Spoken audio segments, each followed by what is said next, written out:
Now stay tuned for Biographies in Sound on NBC. Not long ago, yet if you measured time in years, but yet long enough ago that it exists mostly in memory, there was a wonderful world. Its people were wayward, witty, and wicked. Most of them were merely profane, outrageously impulsive, and extraordinarily talented. All of them were gifted in one respect. They had a tremendous zest for the enjoyment of life. Inevitably, they all came together, almost as members of a club. And we will hear them as they remember one of their most beloved members and the wonderful world of Robert Benchley.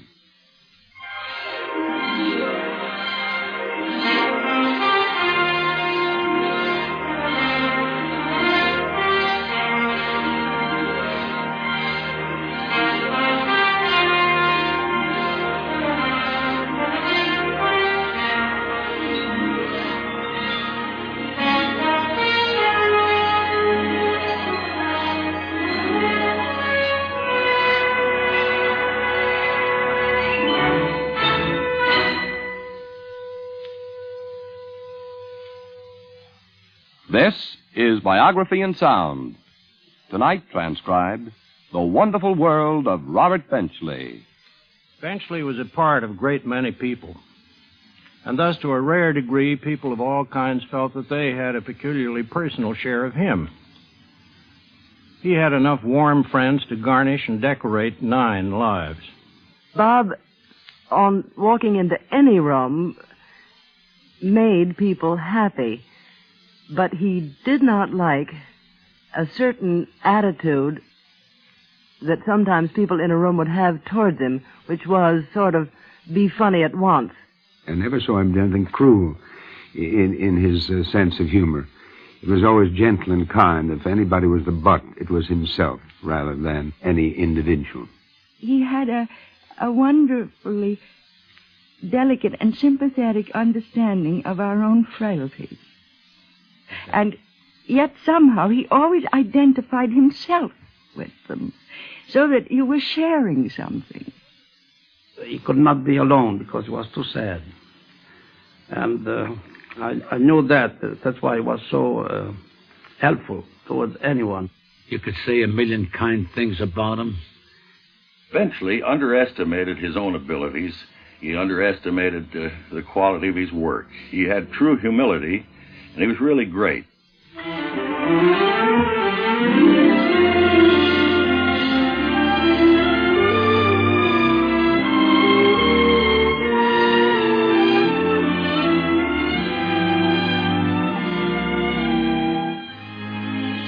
Tonight we have an especially appropriate narrator for our biography.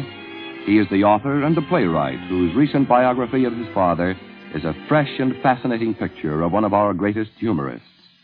Here is Robert Benchley's eldest son, Nathaniel Benchley. Probably the thing we'd better straighten out right off the bat is what to call my father. He had lots of names. Gramps, Robert, Bob, Bobby, Fred, Bench, Fluff, Chub.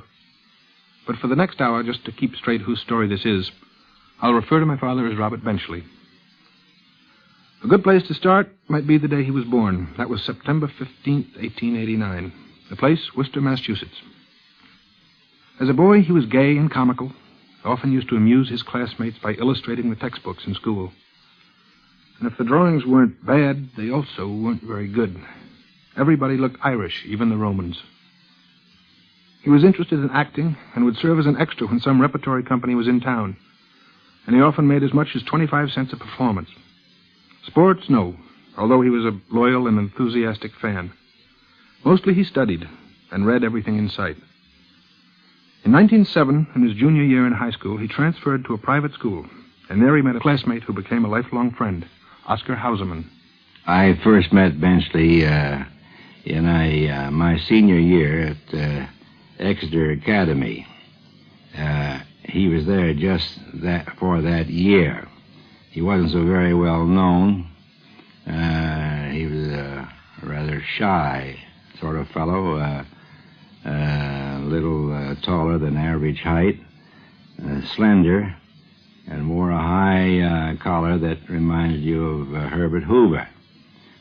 he came down to Harvard, unknown, shy, with a vague idea that when he finished college, he'd like to go into social service work.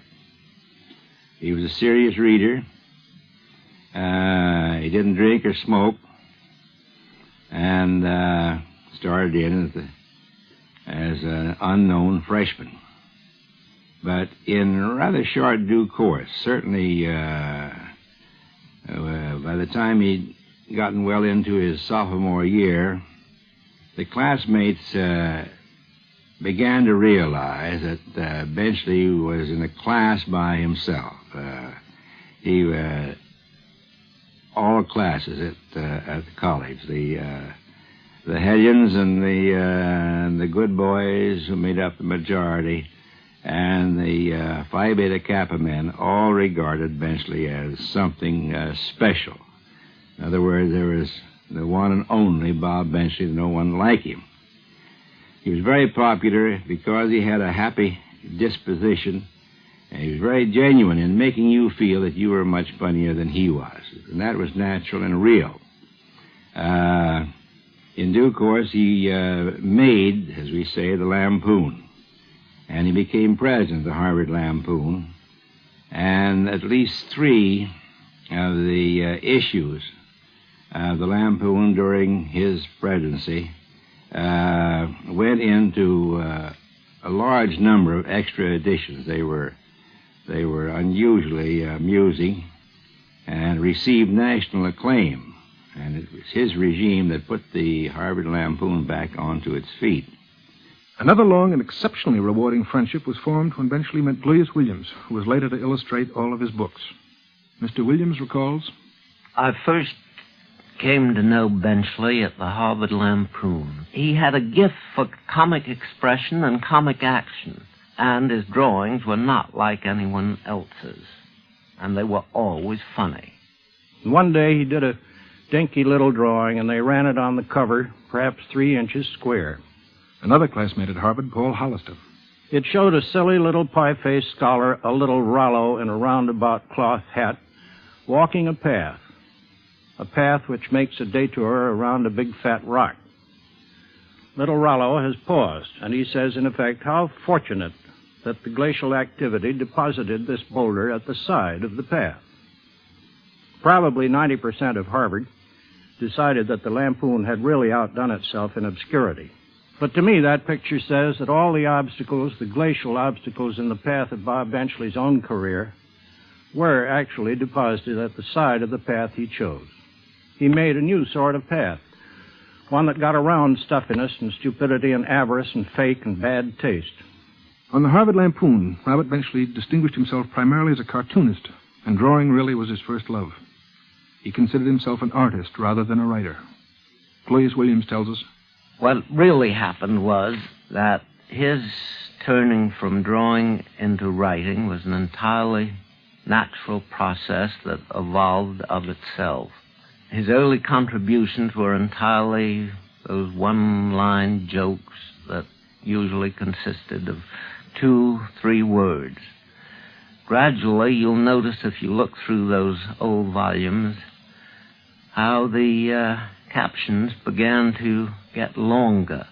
I remember there was one of a customs inspector inspecting a traveler's trunk. And the line was, Inspector says, you say you have nothing dutiable to declare except wearing apparel. What do you call these bottles of whiskey?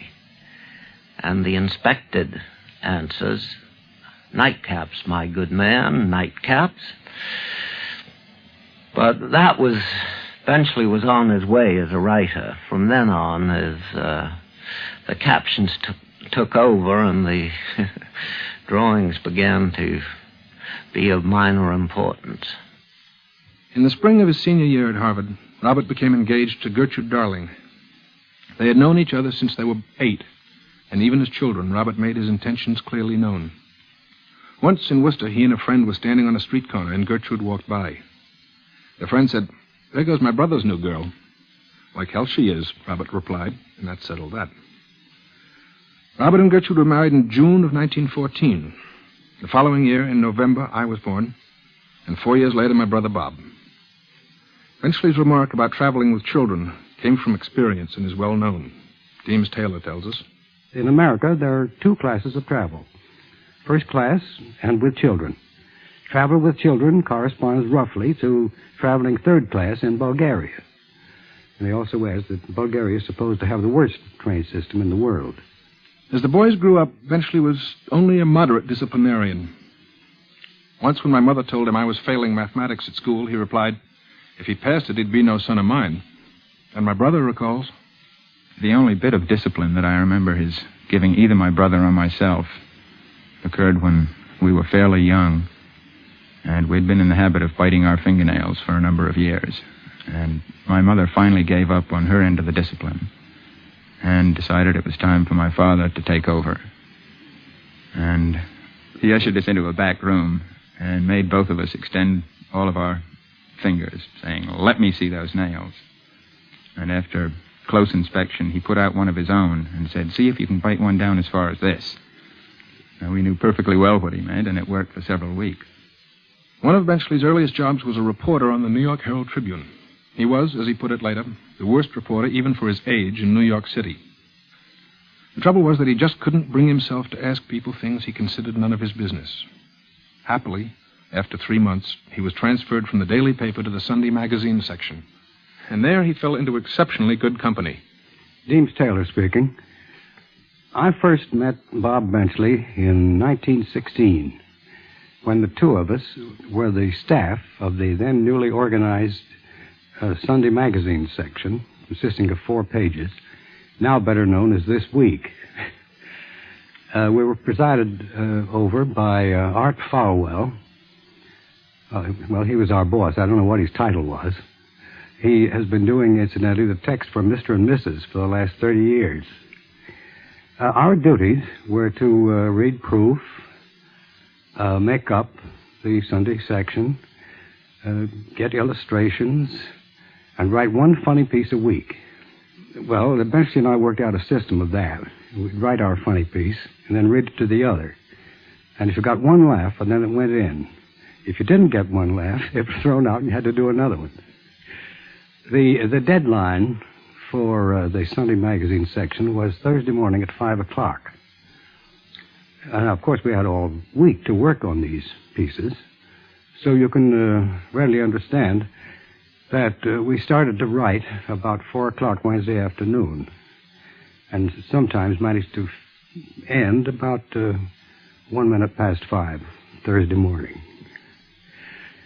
I must say it was a hilarious experience. They let us do almost anything we chose. The Benchley of those days was so utterly different from the Benchley that we knew him last. Believe it or not, he used to carry around a little black notebook. And he'd open it, and you'd see carfare, 5 cents, paper, 1 cent, lunch, 65 cents. He kept care of every cent. And he didn't smoke and he didn't drink. Altogether, I think Benchley was one of the most loved men that I've ever known. I can't imagine anybody being mad at Mr. Benchley. And Mr. Benchley, by the way, was the way all his intimates addressed him. Nobody ever called him Bobby, except people whom he didn't know very well. Supervising this crew was the job of Arthur Falwell. My job was really to assemble the section, put it together every week, to get artists and some writers. Naturally, we found that Benchley was one of the best. We had at that time quite a staff, that is, a small staff, Deems Taylor, Irwin Edmund, and Bob. He had a way of writing things such as this. He wondered if anybody ever really was found who was paged in a restaurant. when some boy would come through and say, call for Mr. Umlaut, call for Mr. Monhagen, so-and-so. And Benchley said, I wonder if anybody ever finds that man. So one day, one week's assignment was to go around following that boy, see just whether he ever caught up with this inquiry. Sometimes he did. And anyway, it had made a good piece of nonsense. Benchley was excellent at that sort of thing. Benchley never showed his serious side. At least if he did, that was shown to me. Mm-hmm. He had a laugh which was absolutely beyond compare. And it was a great, big, deep, roistering laugh that would take you right off your feet. In addition to his work at the Tribune, Benchley would occasionally sell a piece to Collier's or Vanity Fair. It was at Vanity Fair that he got his first experience as a theater critic. Of Benchley as a critic, Miss Patricia Collins recalls, he never said a hurtful thing about an actor. Sometimes in criticism it's easy to take the clever, witty thing to say, and it's lovely in print, but the actor goes around with that print on his forehead for a long time before he can erase it. Bob never said anything that, even if you weren't very good, you couldn't help but feel that, well, he had something, and it was helpful, as it was constructive always, but always kind. And I remember I was telling him how much I appreciated it and how much all the actors I knew appreciated it. And then he was talking about writing criticism, and I remember he said, anybody can write an adverse criticism. The difficult thing is to write a rave. And I think he meant that there's a temptation on either side to go overboard in praise, as one might be tempted to go overboard in criticism, adverse criticism. I think he was an especially selective writer. He never wanted to use a word that had not its own integrity, and so that he never, I think, threw adjectives around. If he said a thing was good, he meant it was good. And there were some of his contemporaries who were, well, they were given to dancing in the streets over things or throwing their hats in the air.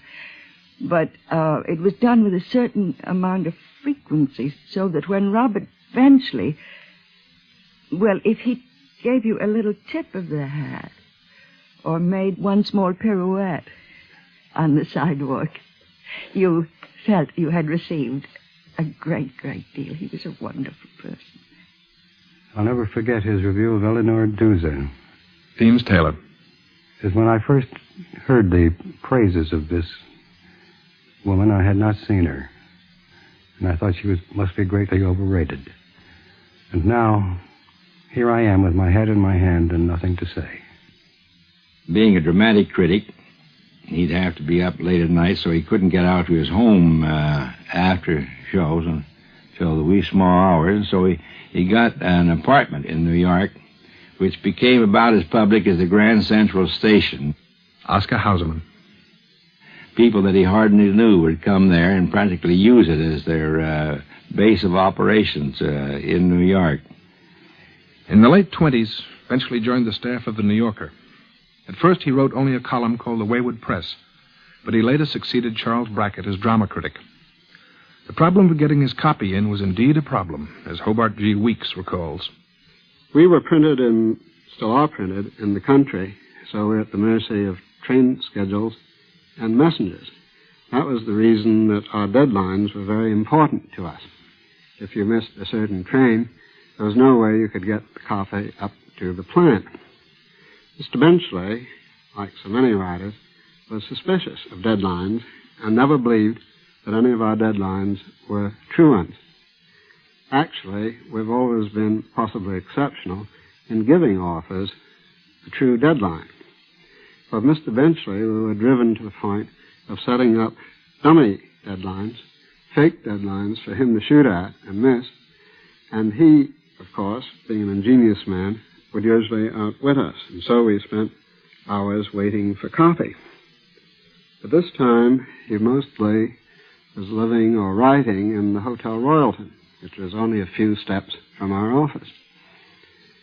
And there he would pull himself up.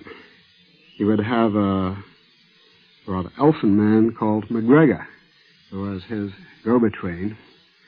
We had a scrupulously polite man named Bob Haig, who was our go-between. McGregor and Haig would exchange dishonesties while the rest of us sat and glowered, waiting for the copy. It would be promised, the time would arrive, we would call up. Mr. Benchley would say he couldn't go any further unless he had a copy of the magazine. Hours would pass, then he would say the copy was ready, we'd send over a boy, we would find one paragraph written, Mr. Benchley had disappeared. One boy, Frank Grisades, the veteran I spoke to this morning, said he remembered putting in 6 hours waiting in the lobby of the Hotel Royalton, being increasingly hated by the bellboys, the elevator boys, and the desk clerks. He said he slept most of the time. One occasion, I tired of sending over boys who were always sent back, being told Mr. Benchley hadn't been there for days, although we just talked to him on the phone. I went over myself. I stopped at the desk. They said Mr. Benchley hadn't been there for days. I said, would they please tell Mr. Benchley that Weeks was here and he'd come to collect the copy and had to have it. Mr. Benchley said, sent down word, come on up. So I went up and so entered the now famous room. I've been asked to describe the room many times, and because of what occurred, I've never been able to as clearly as I would like to. I remember there was a small lobby in which Uncle Bob greeted me with all signs of delight. The copy, he explained, wasn't quite ready, but he would finish it if I would have a seat. The room looked to me like a room of a freshman at Harvard, I would think, in the period of about 1910. It was rather bleakly but thoroughly furnished. There was a table in the middle on which there was a pile of vie Parisiennes. There was a sort of couch on which there was a banjo. He asked me to sit on the couch, brought out scotch, water, and ice, told me to make myself at home, and went off in the corner and began writing his piece. I got into the vie Parisiennes, and I'm afraid also into the scotch. As a result of all this, in the end, when I returned to the office, the question was no longer why was Mr. Benchley late. The question was where on earth had I been all this time. He was ingenious in leading people astray that way in order to avoid turning in his copy himself or fulfilling a commitment which he didn't wish to keep at the moment. How come he wasn't fired if his copy was that hard to get? The real reason we spent so much time worrying was that we wanted his copy. It was without parallel. It was, in fact, superb. And any time we had either a wayward press or a theater, or preferably both, we knew we had a good issue of the magazine. The 1920s were, for people in Benchley's general category, a vibrant and exciting time. There was an air of daring and rejoicing and rebelling. There was a period of group activity. And one such group to which Robert Benchley belonged was the famous Round Table, which had its headquarters at Frank Case's Hotel Algonquin. One member of that group was a young actress named Peggy Wood. In the 20s, then, there was a great boiling up of talent, of literary talent. And it was the renaissance of poetry. And it was the dramatic criticisms were excellent. And there was a real flair, a release, I think, after the war, which did not come quite so much after this war. But at any rate, it found its expression in a group of young people who were such good friends, and they were so congenial, and their personalities fitted in so much with each other that I think out of that whole group in the Round Table, I never knew of a row. When I think back over, that's the first time I've ever thought of that. There never was anybody who was at loggerheads with anybody else. There were never any feuds going on. They were all joyously delighted in each other's company and each other's abilities, and they all respected each other for their abilities, too. It was called the Round Table for one very simple reason: it was round. And it had started out as a sort of longish table in the corner of the room, and there's where I was first introduced to it, and I was the only woman there for a long time. But that was because I was also a working woman. I wasn't taken there particularly for my wit, but I was part of the theater, and I came in during rehearsal times, or the round table was at the Algonquin, and that was the center of the theater and artistic world, that is, as far as the literary world that impinged on the theater. There might be at some time 12 or 15 people there, or there might be only 3. Nobody ever made a luncheon engagement. You came in if you were in the vicinity, and you sat down to listen to what was going on and the latest talk. I won't say gossip, because gossip columns hadn't begun then, and what went on in the way of talk was literary theatrical gossip and musical gossip, press agent gossip. But it was all done in terms of news and friendliness. And the wits that were there made their remarks great fun. Now, they didn't try to outbang each other too much. Of course they did, but they didn't just wait until you got through with what you were going to say and then slay you with what they had been saving up. They listened, and that was the one thing that was so wonderful about Benchley. I think he always made you feel that you were really quite worth listening to.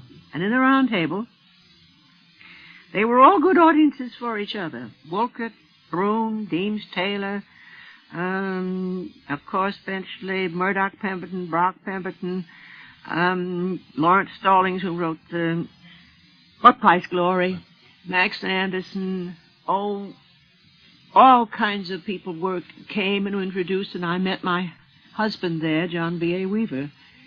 And we were regular parishioners, as we might say. The remembrances crowd in, yes, but they crowd in with mingled delight and regret, because it is heartbreaking to think that I shall not see that merry face again. Another member of the parish, Margalo Gilmore. I met him there, and I should say that the thing that impressed me then, and always did impress me most about him, was his gentleness, his kindliness, and his very warm and loving heart. Of course, we all knew he was funny, and we adored that, but he had all these other attributes that don't always go with wit. His wit can be quite sharp and ruthless at times. One time, the Round Table group decided to put on a play, which they would write and act in themselves, and to which they would invite their friends, most of them theatrical professionals. Since the Round Tablers couldn't guarantee the quality of the performance, they said that they themselves would buy the seats and give them out to their friends. Benchley was called on to do a skit, but forgot on his way to the rehearsal that he had planned nothing, so pretended he had misunderstood. And when he got to rehearsal, he got up and gave a parody of a treasurer's report. It worked so well that they included it in the show. And in the audience that night was Irving Berlin. I told Sam Harris about it. Sam said, let's try and get him for the next Music Box review. I spoke to Benchley about this, then went off to Atlantic City to work on the show. In a few days, I got a note from Bob saying, in effect, Dear Irving, I've considered your offer and will go in the next Music Box show, but my salary is $500 a week. Incidentally, you and Sam would be very foolish to pay it. Of course, Sam and I were happy to pay it, and Bob was not alone one of the best-liked members of the cast, but was one of the real high spots of the third Music Box review. And that was how Benchley the cartoonist, the writer, and the critic became Benchley the actor. He was a delicious actor. He was unique, you know. Margalo Gilmore. I think he enjoyed acting. I think it was a release to him from the organized life of a writer, which has to be more or less always on its own and by itself. And he liked the camaraderie of the theater. And, of course, he liked the fact that he was a great success at it. It was a nice combination, too.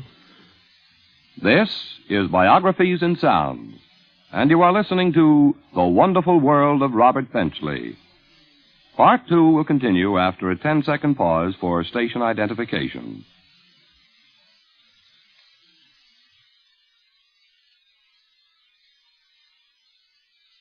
The Wonderful World of Robert Benchley, Part 2. Tonight's Biography in Sound. During the 20s along 49th Street, where the RCA building stands today, there used to be a fabulous street called Speakeasy Row. Speakeasy was not only a place to drink. It was a kind of club, a place to meet your friends, a place that gave you, in a certain sense, a feeling of belonging. As Lois Long recalls, Tony's was a little bit of a basement joint, but it was tremendously popular with young actors and actresses like Libby Holman, who was starring then in The Little Show, and Alice Brady used to come in, and Dwight Deere Wyman, and of course Benchley was there, always the center of some mad frolic or other. It was quite a place. It was much more social to be unhappy in your club, and everyone had a club, and I think it's a great loss that everyone doesn't have one now. the host at this particular club was a restaurateur named Tony Soma. Tony? Mr. Benchley to me was always, I would say, a friend, not just a customer, because he had taken the habit ever since 1926. It wasn't a single day that he would not come in. Especially, he would never go to bed unless he has paid a visit to our club. Not because of myself, but because I would say the people he used to work with, all the family of the early New Yorker, the founders of the New Yorker, the Fleischmans, Peter Arno, Lois Long, who became Mrs. Arno, Harold Ross, Thurber, Dorothy Parker was a member of that company, and Connolly, and Ogden Stewart, Brune, of course, theatrical people they used to meet there. And he was very always upset if ever those actors and actresses that he used to meet there, he had to say something unpleasant. He always managed more or less, whenever he reviewed the play, a musical comedy or drama, he always managed to say something worthwhile. That is, he never blamed the play or entirely the play as being no good or the producer being wrong or anything. He always found ways and means to say something pleasant. He was a humanist. Another old friend of Benchley's was this familiar voice. This is Jimmy Durante, folks. I first met Robert at the Club Durant in New York City, right off Broadway on 58th Street, and that started off a fine friendship between Robert and myself. I used to always go to Robert for advice. Anything that I'd do, I'd go to Robert and see if it was the right thing to do, and he would always come through. Robert at that time came up there, and I'll never forget the first write-up that he gave us. I think it was in the Bookman. And the three of us tried to understand what he wrote. The words were so big that we put an ad in the paper. We put an ad in Variety, at least, asking Robert, was it a knock or a boost? And he came up that day and he explained it all, and it turned out to be the greatest rave Clayton Jackson or Durante ever got. Often the sound of a boat's whistle was enough to prompt Benchley into a trip to Europe. He might be going down to the dock just to see friends off and end up going along for the ride. He loved boats, probably because they contrived against him far less than most means of transportation. On one of his impromptu European jaunts, he met the motion picture director and producer Louis Milestone. On the return to New York, he invited me to come to see him. He lived at the Royalton Hotel, and anybody who knew Bob Benchley knew the Royalton Hotel and knew this fantastic suite of rooms that he had in this hotel.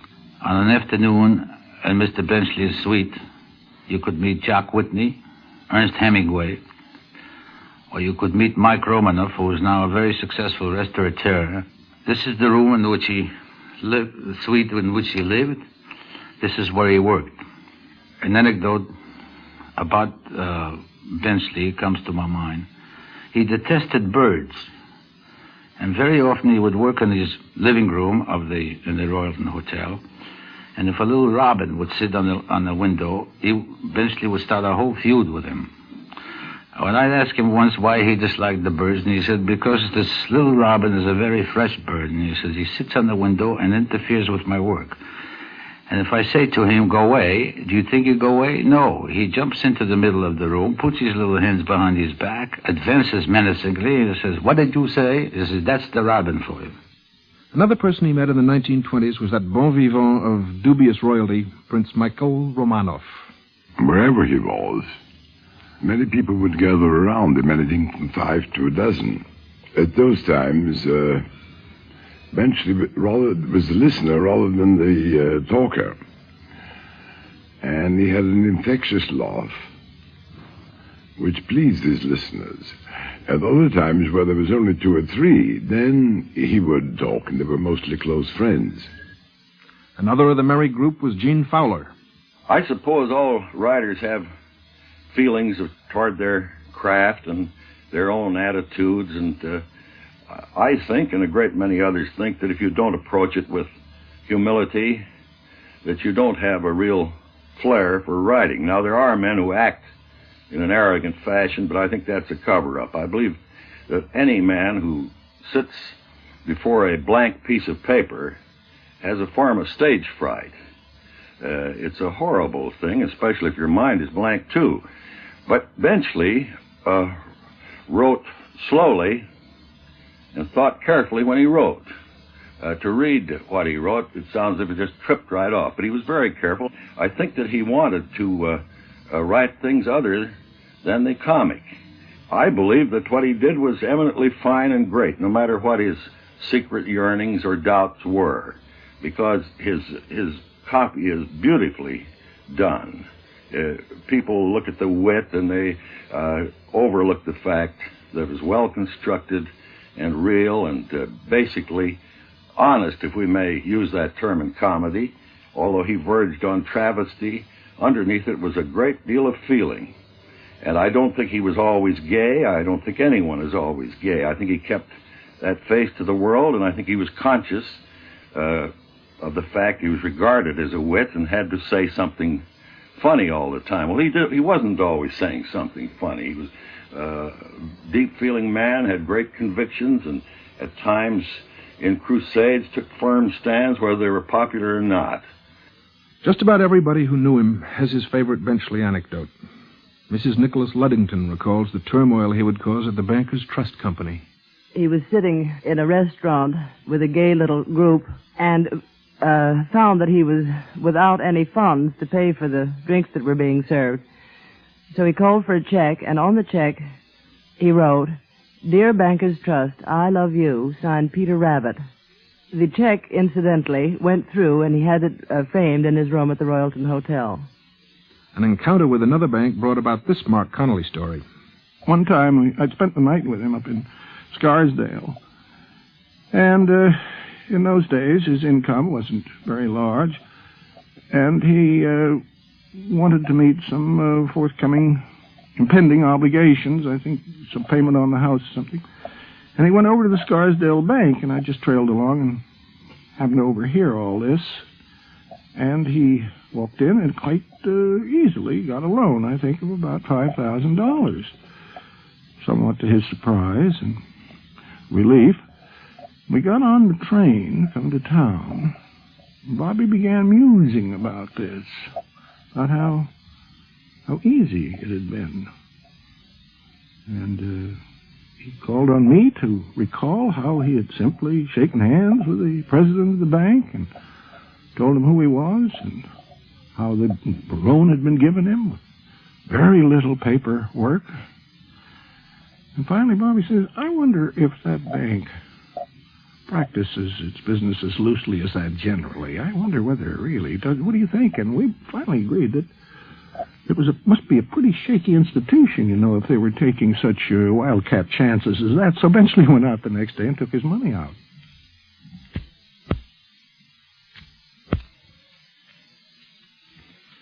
The one thing Robert Benchley wanted more than anything else was to be a good, serious writer. Until his death, he collected voluminous notes on a project which he always considered his serious work, the study of literature during the Queen Anne period, but it was never completed. It was never even started, really. Possibly because at one point he was writing 3 syndicated columns a week, doing the theater reviews for the New Yorker, appearing in a weekly radio show, and making short and full-length pictures in Hollywood. He was tagged as a funny man, and a very funny man he was, in an entirely original way. Deems Taylor. It's hard to analyze Benchley's humor because you can't pin him down. Generally speaking, I'd say that he lets you anticipate something and then destroys the anticipatiousness, or double-crosses you. There's always the extreme element of shock and surprise, and also delight. And he was equally funny in all branches, even for the titles of his book. But he had a faculty of just putting down ordinary events with great solemnity, and yet somehow making them completely hilarious. He wrote a very instructive series of opera synopses. There was one, a Wagnerian affair. It's pretty involved. I haven't time to give you the plot, but you can get a slight idea from the table, the cast, among whom were Strudel, the god of rain, and Schmaltz, the god of a slight drizzle, and Woodpecker, a soprano. You may remember the famous Spanish chanteuse Rachel Meller, who made a great specialty of singing Spanish folk songs. And as she sang only in Spanish, the management printed a brief synopsis of every song in the program. So Benchley helpfully contributed a few. Among one called La Lavandera, the laundry man, which it is not, it starts off, a coquette pretending to be angry bites off the hand of her lover up to the wrist. And another gem called La Guia, the timetable. It is the day of the bullfight in Madrid. Everyone is cockeyed. The bull has slipped out by the back entrance to the arena and has gone home disgusted. Nobody notices that the bull has gone except Nina, who has come to town that day to sell her father. He has another about a Spanish girl whose father was president of the First National Banco. He rarely repeated. He was never a man who was funny for the sake of being funny. Pat Collins. A humorous remark came out of him absolutely spontaneously, so that I think it was probably later he began to think that would make a piece and wrote it. Today, in New York's Restaurant 21, there is inscribed on a plaque over a certain table, Robert Benchley, his corner. And his corner it was, because he spent a lot of time at 21 and is fondly remembered there. My name is Mac Crindler, one of the brothers Crindler of the 21 Club. Benchley would gather with his cronies. It was a kind of compendium of all the humorists and all the gay working people of our city, i.e. the Fourth Estate, and these writers and artists of every description. Well, it was our favorite customer, his rather, and he introduced it. To close the place, which we normally did at 1 o'clock in the morning, then we'd bring a piano down from the second floor. Benchley loved German songs. He knew a lot of them, and that's where my brother and he would compete, you see. Although my vocabulary was not as keen or as broad as theirs, I liked to sing, so that we made a happy trio. Of course, anyone else could join in if they wished, which they did. And this would go on for 2, 3, 4 hours. It wasn't just the singing, but the wonderful conversation that flowed from it. It was a wonderful spirit of camaraderie. He lived a very happy, broad life, and I shall always remember him fondly, as all of us do at 21. I'm Bob Crindler, youngest member of the Crindler family. Bob Benchley was extremely kind to me. I had developed a hobby of collecting inscribed first editions of authors who frequented 21. And of all the authors who came in during the early period of my association with 21, I would say 95% were either in the company of Bob Benchley or were brought in by him. Mr. Benchley knew of this desire of mine to collect inscribed first editions, and it was through his kindness that I met persons such as Sinclair Lewis, Ernest Hemingway, John Steinbeck, and so many others. My name is Remo Revel. I've been connected with the 21 Club for the past 28 years. Remo Revel, captain of waiters. I remember one time, this happened to be Christmas. The place was not even open, and they came in through the side door. We opened the door, and who was there? Mr. Benchley. We told him that the place was not open. And his reply was, well, this time I'm not looking for the bar. I come in to see you especially. And like Santa Claus, he gave us a $10 gold piece to each favorite waiter. Of course, at that time we used to be in gold standard.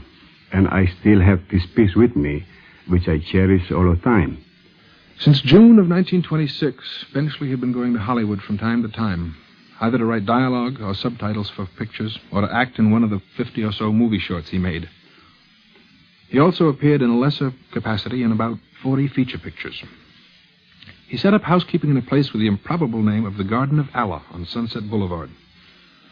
Paul Hollister recalls visiting him there.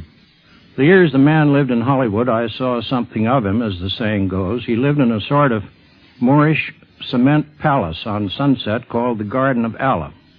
He always kept a large suitcase packed in his bedroom, ready for instant flight from Allah to New York.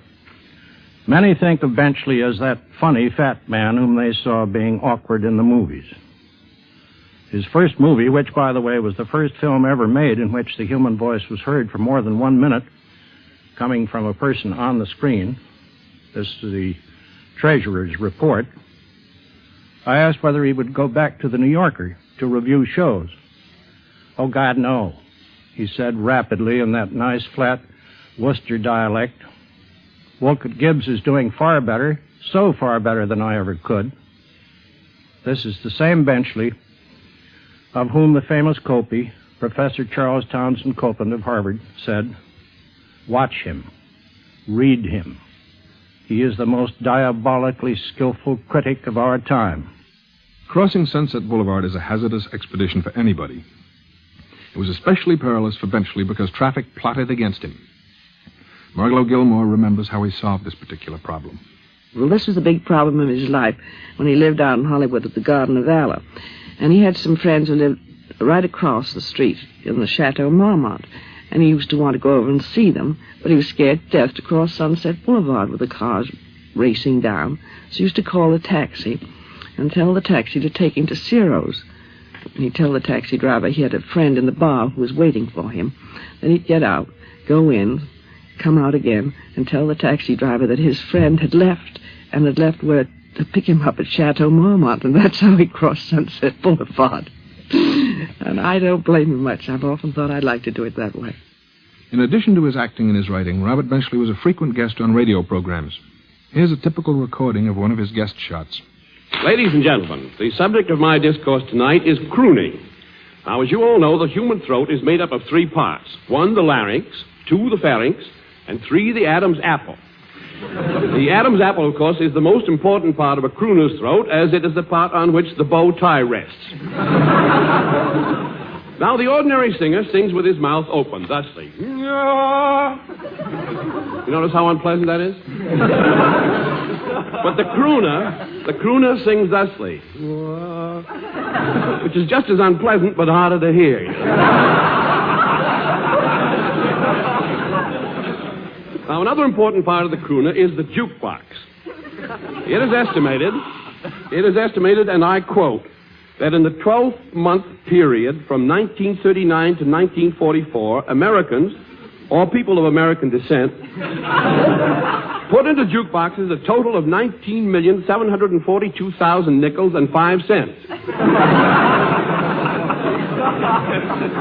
And I unquote. Another phenomenon in connection with crooning is the growth of what is known as the bobby sock. That's no relation.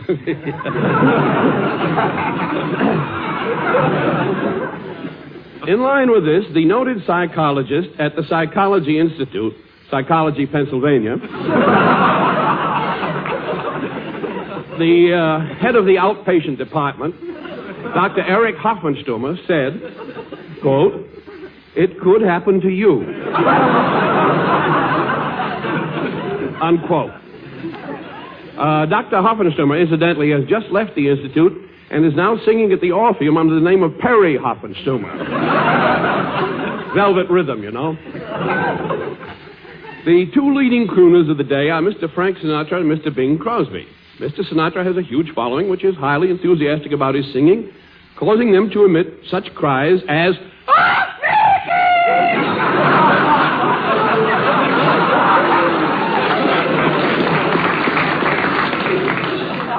Now, I have here a chart which I have just run off on my automatic pencil.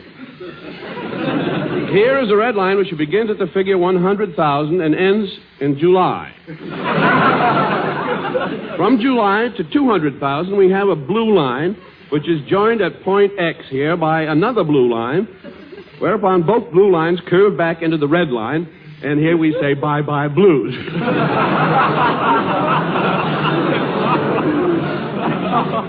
Now, there are various other lines here scooting up and down across the page, but these lines mean nothing. They're left over from an old chart of mine on birth rate and maternity wards. One evening in November of 1945, Robert Benchley attended a dinner party at the home of his friend, Mac Crindler. It was towards the end of the dinner, and he excused himself and was gone for some little time when Nat, his son, who was at this dinner, became concerned, of course, went down to find out what happened to Bob. He came back and said that it was required that Bob would be taken to the hospital immediately. John McLean was also one of the guests, and Nat took Bob to the hospital. We finished our dinner and then proceeded to the hospital, where we were advised that he was desperately ill. He died at 6 a.m. on November 21st. And when he died, about 25 of us who had been among his intimate friends at various intervals, instead of going to the funeral, we hired an upstairs dining room in the 21 Club and staged a rollicking, alcoholic party for our beloved Robert. And I'm sure that he had a good time. He died much too soon for anybody's use or purpose. With all his sadnesses, his path was really a magnificent meander.